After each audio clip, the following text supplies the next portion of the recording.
So one day to go. Ang Diyos ng himala, nakilang himala, walang sukat na mga himala, ang mga himala ay nag-aantay sa inyo.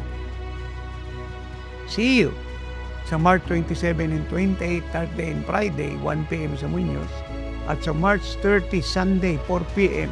sa Marikina Sports Center. And claim your miracles dahil ang hinanda ng Diyos ay napakarami, sobra-sobra para sa inyo pong pangangailangan. Expect healing, deliverance, an encounter with the visible manifest presence of God. At wag po kayo magtaka kasi inyo pa lang pong pagdating ang mga himala ay nangyari. For the glory of Jesus Christ, the God of signs, wonders, and unlimited, remarkable, creative, notable miracles.